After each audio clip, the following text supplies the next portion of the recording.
समुद्र किनारे लोहे की खदानों से घिरा एक भूभाग, शेरगढ़, जहां जिंदगी लहू के रंग से मापी जाती थी और डर ही एकमात्र चलन था। लेकिन एक दिन वहां एक अनचाहा तूफान आया। उसका नाम अर्जुन था। काले चमड़े की जैकेट, गर्दन में लोहे की चेन, चेहरे पर आग जैसा गुस्सा और दिल में बर्फ जैसा दर्द। उसकी आंखों में एक ही बात साफ दिखती थी, कभी झुकना नहीं। अर्जुन बचपन से अनाथ था। उसे नहीं पता था कि माँ की ममता क्या होती है या पिता का सहारा कैसा होता है।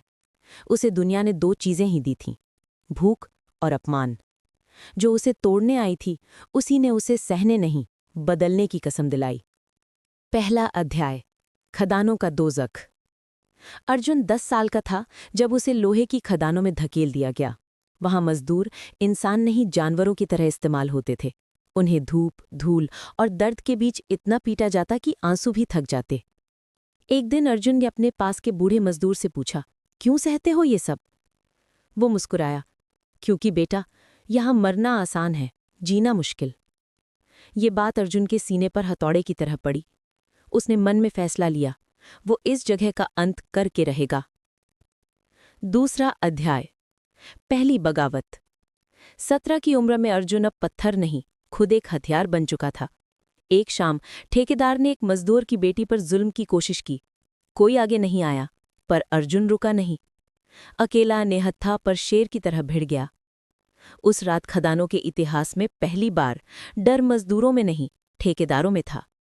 खून बहा, चीखें गूंजी, और तभी अर्जुन ने पहली बार कहा, जुल्म किसी का भी हो, सहूंगा नहीं, सर फोड़ दूंगा।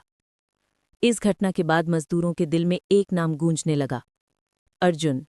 शेरगढ़ का काला तूफान। तीसरा अध्याय, आग और वादा। एक रात को अर्जुन को पता चला कि उसकी माँ कोई और नहीं थी, बल्कि उसे जन्म के बाद बेच दिया गया था, इसी खलान के मालिक द्वारा।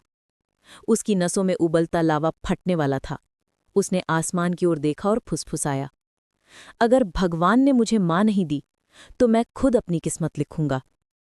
उस दिन से उसने सोने का सपना नहीं देखा, सिंहासन का देखा। चौथा अध्याय, उभरता राजा।